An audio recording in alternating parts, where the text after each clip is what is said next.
بسم اللہ الرحمن الرحیم۔ خواتین و حضرات، ٹی وی اور عذاب قبر، مرنے کے بعد کیا ہوگا اور دوزخ کے حالات کیسٹس کی بے پناہ مقبولیت اور کامیابی کے بعد سونک انٹرپرائزز اب پیش کرتے ہیں قیامت کب آئے گی۔ برادران اسلام، آج میں آپ کو رسول کریم حضرت محمد مصطفیٰ صلی اللہ علیہ وسلم کے ارشادات اور پیشن گوئیوں کی روشنی میں قرب قیامت کی چند نشانیوں کے بارے میں گفتگو کرنے جا رہا ہوں، جن میں سے بعض پوری ہو چکی ہیں، کچھ پوری ہو رہی ہیں اور بعض آئندہ پوری ہوں گی۔ حضرت علی رضی اللہ تعالی عنہ فرماتے ہیں کہ رسول خدا صلی اللہ علیہ وسلم نے فرمایا کہ عنقریب لوگوں پر ایسا زمانہ آئے گا کہ اسلام کا صرف نام باقی رہے گا اور قرآن کی صرف رسم باقی رہ جائے گی۔ ان کی مسجدیں نقش و نگار، ٹائل، برقی پنکھوں وغیرہ سے آباد ہوں گی اور ہدایت کے اعتبار سے ویران ہوں گی۔ ان کے علماء آسمان کے نیچے رہنے والوں میں سب سے زیادہ برے ہوں گے۔ ان علماء سے فتنے پیدا ہوں گے اور پھر ان میں واپس آ جائیں گے۔ اسلام کا صرف نام باقی رہے گا، یعنی اسلامی چیزوں کے نام ہی لوگوں میں رہ جائیں گے اور ان کی حقیقت باقی نہ رہے گی، جیسا کہ آج کل نماز، روزہ، زکوٰۃ، حج وغیرہ کے بس نام ہی باقی ہیں اور ان کی حقیقت اور روح اور ادائیگی کے وہ طریقے اور کیفیتیں باقی نہیں ہیں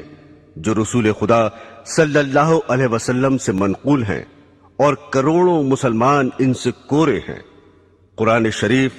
صرف رسمن ہی پڑھا جاتا ہے، اس کے الفاظ اور خوش الہانی کا تو خیال ہے، مگر اس کے معنی پر غور کرنا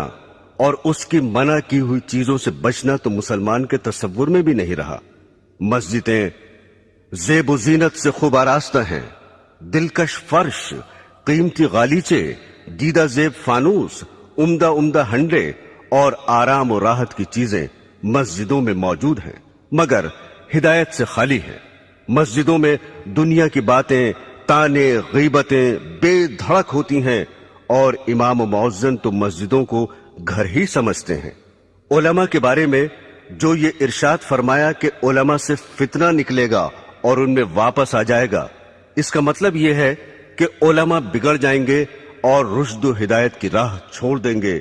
تو عالم میں فساد ہوگا، اور پھر اس کی زد میں علماء بھی آ جائیں گے۔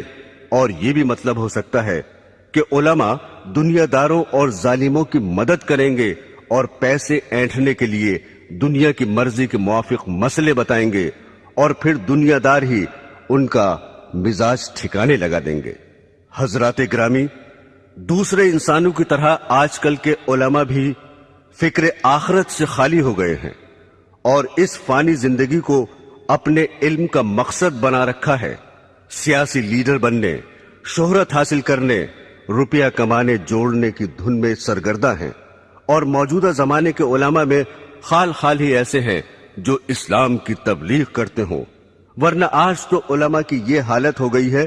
کہ جلسوں میں گاندھیزم یا نیشنلزم، سوشلزم اور کمیونزم کی اشاعت کرتے ہیں اور ارشادات نبوی کی بجائے مخلوق کے خود ساختہ نظاموں کی طرف دعوت دیتے ہیں۔ حضرت انس رضی اللہ تعالی عنہ فرماتے ہیں کہ رسول اللہ صلی اللہ علیہ وسلم نے ارشاد فرمایا کہ قیامت کی نشانیوں میں ایک یہ بھی ہے کہ لوگ مسجدیں بنا کر فخر کریں گے۔ آج کل یہی حال ہے، اور بقول حضرت ابن عباس رضی اللہ تعالی عنہ، تم ضرور مسجدوں کو یہود و نصار کی طرح سجاؤ گے۔ دل کو منتشر کرنے والے رنگ برنگ کے ٹائل، جھاڑ، فانوس، ہانڈیاں، دل فریب فرش اور بیش بہا پردے، اور دوسرا زیب و زینت اور آرام و راحت کی چیزیں مسجدوں میں موجود ہیں، اور ان دنیاوی چیزوں نے مسجدوں میں پہنچ کر اوقات نماز کے علاوہ مسجدوں کو مقفل کرنے پر مجبور کر دیا ہے، اور حفاظت کے لیے مستقل نگرانوں اور چوکیداروں کی ضرورت پیدا کر دی ہے۔ مسجدیں ان دنیاوی چیزوں سے آباد ہیں اور نمازیوں سے خالی ہیں۔ جو نمازی ہیں وہ مسجدوں میں دنیا کی باتوں میں مشغول رہتے ہیں، مسجدوں میں نہ تعلیمی حلقے ہیں، نہ دینی مشورے ہیں، نہ ذکر و تلاوت سے آباد ہیں،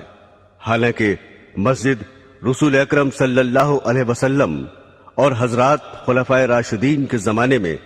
دین اور دینیات کی ترقی کے کاموں میں اور اس سے متعلق مشوروں کا مرکز تھی۔ ایک روایت میں ہے کہ جب تم اپنی مسجد کو سجانے لگو اور قرآنوں کو دیدہ زیب بنانے لگو تو سمجھ لو تمہاری ہلاکت کا وقت قریب ہے۔ حضور صلی اللہ علیہ وسلم نے ارشاد فرمایا کہ ایک زمانے میں ایسے لوگ ہوں گے جن کی دنیاوی باتیں ان کی مسجدوں میں ہوا کریں گی، تم ان کے پاس نہ بیٹھنا کیونکہ خدا کو ان کی کوئی ضرورت نہیں ہے۔ حضرت انس رضی اللہ تعالی عنہ فرماتے ہیں کہ رسول خدا صلی اللہ علیہ وسلم نے ارشاد فرمایا کہ لوگوں پر ایک ایسا زمانہ آئے گا کہ دین پر جمنے والا ان میں ایسا ہوگا جیسے ہاتھ میں چنگاری پکڑنے والا ہو۔ یہ زمانہ اس وقت موجود ہے کیونکہ ہر طرف بددینی اور بے حیائی اور فحشکاری کی فضا ہے، سرکشی کا ماحول ہے۔ اول تو دیندار رہے ہی نہیں، اور اگر کوئی دین پر عمل کرنا چاہتا ہے تو اہل ملک، اہل وطن، عزیز و اقربا آڑے آ جاتے ہیں۔ بیوی کہتی ہے کہ تنخواہ میں میرا پورا نہیں پڑتا، دنیا رشوت لے رہی ہے، تم بڑے پرہیزگار بنے ہوئے ہو، ہم عمر مذاق اڑا رہے ہیں کہ داڑھی رکھ کر ملا بن گئے، جھاڑ سا لگائے پھر رہے ہو، ریل میں یا لاری میں سفر کر رہے ہیں اور ایک شخص نماز پڑھنا چاہتا ہے مگر اس کے لیے نہ ریل ٹھہر سکتی ہے نہ لاری رک سکتی ہے، لیکن اگر کسی کو کچھ دنیاوی نقصان ہو جائے تو سب ہمدردی کے لیے حاضر ہیں۔ آج کل دینداری اختیار کرنا ساری دنیا سے لڑائی مول لینے کے مترادف ہے۔ دین کا درد پیدا کرنے اور بددینی کی فضا میں نکلنے کی قوت حاصل کرنے کے لیے خانقاہوں اور دینداروں کی مجلسوں میں شرکت کرنا بہت ہی ضروری ہے۔ جب انسان بددینی کے ماحول سے معصیت اختیار کر سکتا ہے تو دینداری کی فضا میں پہنچ کر نیک بھی بن سکتا ہے۔ اگر کسی وجہ سے دینداروں سے دور ہو تو بد دینوں سے بھی دور رہے۔ اسی حقیقت کے پیش نظر رسول خدا صلی اللہ علیہ وسلم نے ارشاد فرمایا کہ ان قریب ایسا ہوگا کہ مسلمان کا بہترین مال چند بکریاں ہوں گی جنہیں لے کر پہاڑ کی چوٹیوں اور جنگلوں میں چلا جائے گا، اور اس صورت سے اپنا دین بچانے کے لیے فتنوں سے بھاگے گا۔ ایک اور حدیث میں ہے کہ رسول خدا صلی اللہ علیہ وسلم نے ارشاد فرمایا کہ ان قریب فتنے پیدا ہوں گے،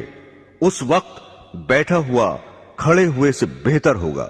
کیونکہ بیٹھا ہوا شخص بنسبت کھڑے ہوئے شخص کے فتنے سے دور ہوگا، اور کھڑا ہوا چلنے سے بہتر ہوگا، اور چلنے والا دوڑنے والے سے بہتر ہوگا۔ جو شخص فتنوں کی طرف نظر اٹھا کر دیکھے گا فتنے اسے اچک لیں گے۔ فتنے کے وقت عبادت خداوندی میں مشغول ہونا بہت زیادہ فضیلت رکھتا ہے۔ رسول خدا صلی اللہ علیہ وسلم نے ارشاد فرمایا کہ قتل کے زمانے میں عبادت کرنا میری طرف ہجرت کرنے کے برابر ہے۔ میرے دینی بہنوں اور بھائیوں، حضرت ثوبان رضی اللہ تعالی عنہ فرماتے ہیں کہ ایک مرتبہ رسول خدا صلی اللہ علیہ وسلم نے ارشاد فرمایا کہ ایک ایسا زمانہ آنے والا ہے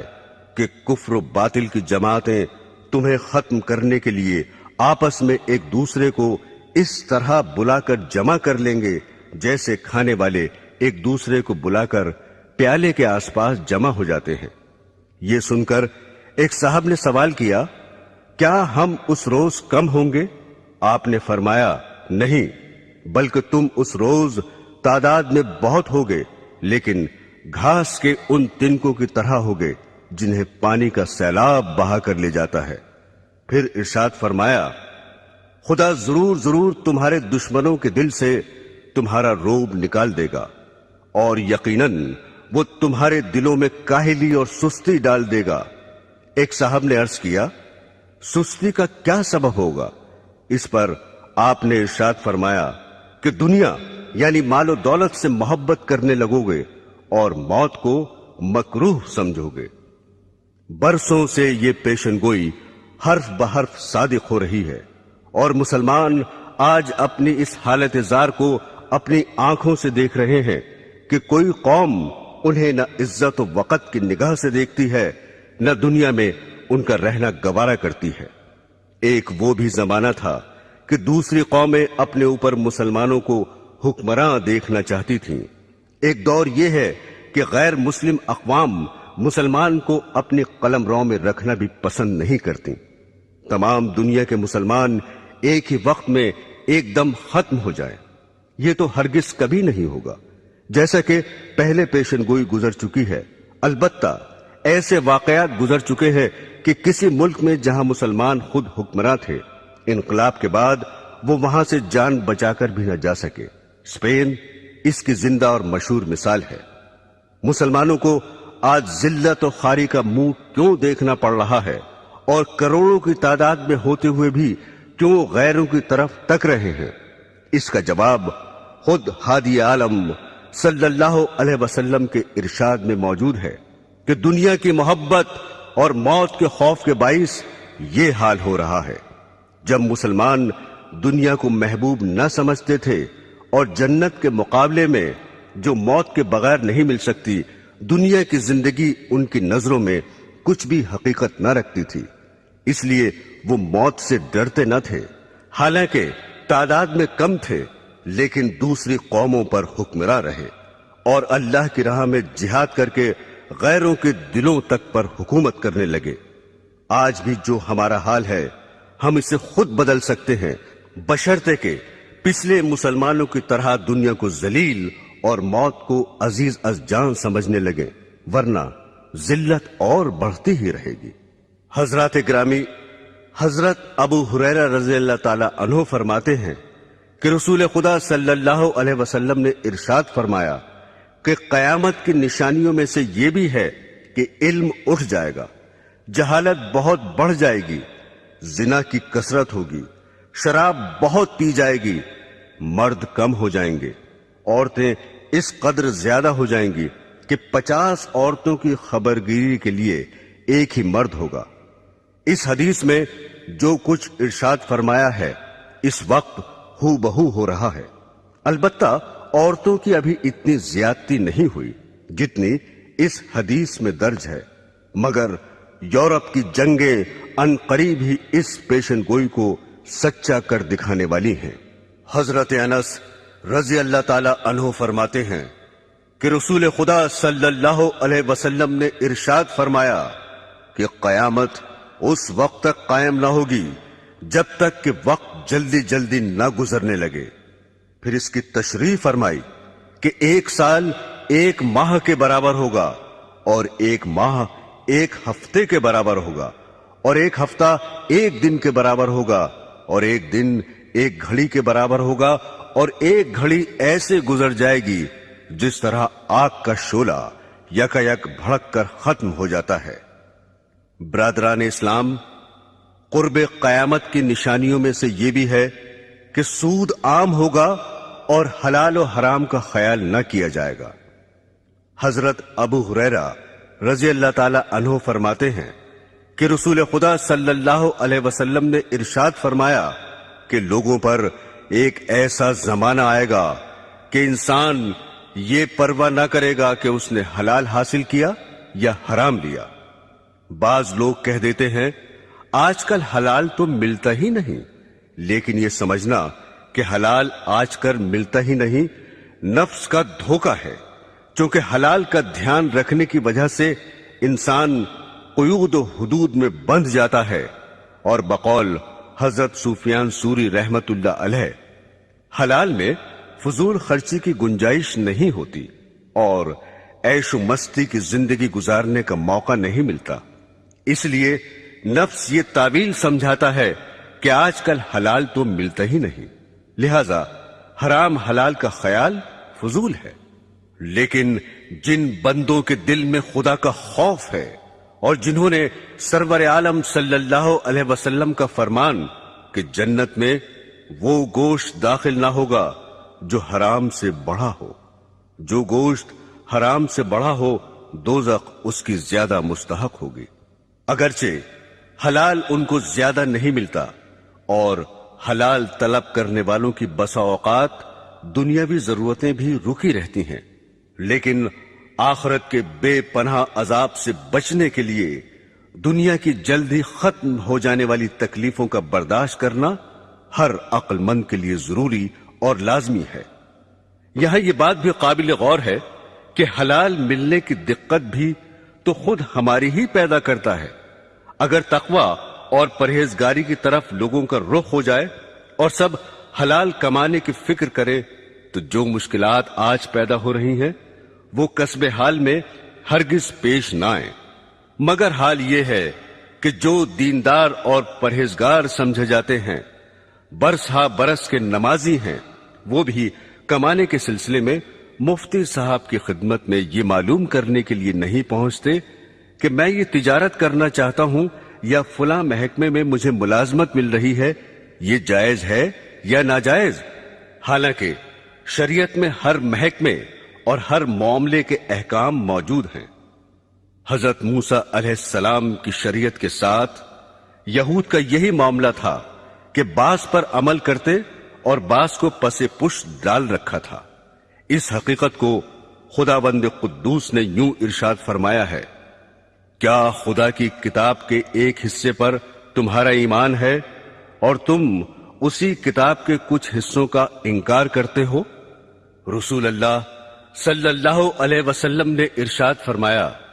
کہ لوگوں پر ضرور ایک ایسا دور آئے گا کہ کوئی شخص ایسا باقی نہ رہے جو سود کھانے والا نہ ہو، اور اگر سود بھی نہ کھائے گا تو اسے سود کا دھواں اور بعض روایات میں غبار پہنچ جائے گا۔ یہ پیشن گوئی بھی اس وقت صادق آ رہی ہے۔ بینکوں سے تعلق رکھنے والوں اور بینک کے ذریعے کاروبار چلانے والوں کو اور پھر ان سے شرکت یا ملازمت کے ذریعے روپیہ حاصل کرنے والوں کو شمار کر لو، پھر دیکھو کہ سود سے یا اس کے اثر سے کون بچ رہا ہے۔ برادران اسلام، حضرت ابو ہریرہ رضی اللہ تعالی عنہ فرماتے ہیں کہ رسول خدا صلی اللہ علیہ وسلم نے خدا کی قسم کھا کر ارشاد فرمایا کہ اس وقت تک دنیا ختم نہ ہوگی جب تک لوگوں پر ایسا دن نہ آ جائے گا کہ قاتل کو یہ علم نہ ہوگا کہ میں نے کیوں قتل کیا، اور مقتول یہ نہ جانے گا کہ میں کیوں قتل ہوا۔ کسی نے عرض کیا، ایسا کیوں ہوگا؟ ارشاد فرمایا، فتنوں کی وجہ سے قتل بہت ہی زیادہ ہوگا۔ پھر ارشاد فرمایا، ان فتنوں میں قتل کرنے والا اور قتل ہونے والا دونوں جہنم میں داخل ہوں گے۔ حضرات گرامی، قاتل کا دوزخی ہونا تو ظاہر ہے کہ اس نے ناحق دوسرے کا خون کیا، اور مقتول کے دوزخی ہونے کی وجہ دوسری حدیث میں یہ آئی ہے کہ چونکہ وہ بھی دوسرے کو قتل کرنے کی فکر میں لگا ہوا تھا اس لیے وہ بھی دوزخی ہوگا۔ میرے عزیزوں، آج کل جس قدر قتل واقع ہو رہے ہیں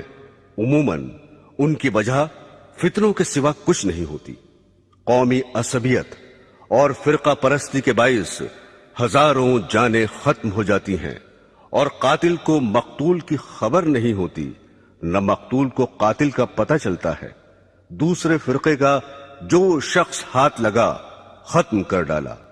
چند انسانوں کے نظریوں کی جنگ نے ایسے ایسے آلات جنگ تیار کر لیے ہیں کہ شہر کے شہر ذرا ہی دیر میں فنا کے گھاٹ اترتے چلے جاتے ہیں۔ پھر تعجب یہ ہے کہ ہر فریق یہ کہتا ہے کہ ہم امن چاہتے ہیں۔ برادران اسلام، حضرت عمر اور حضرت ابو ہریرہ رضی اللہ تعالی عنہما سے روایت ہے کہ رسول خدا صلی اللہ علیہ وسلم کی خدمت میں آ کر ایک صاحب نے دریافت کیا کہ قیامت کب آئے گی؟ آپ نے ارشاد فرمایا کہ میں اور تم اس معاملے میں برابر ہیں، یعنی اس کا جیسے تمہیں پتہ نہیں مجھے بھی علم نہیں۔ ان صاحب نے عرض کیا، تو اس کی نشانیاں ہی بتا دیجئے۔ آپ نے ارشاد فرمایا، اس کی بعض نشانیاں یہ ہیں کہ عورتیں ایسی لڑکیاں جننے لگیں جو ان ماؤں پر حکم چلائیں، اور تم دیکھو گے کہ ننگے پیر اور ننگے بدن والے تنگ دست اور بکریاں چلانے والے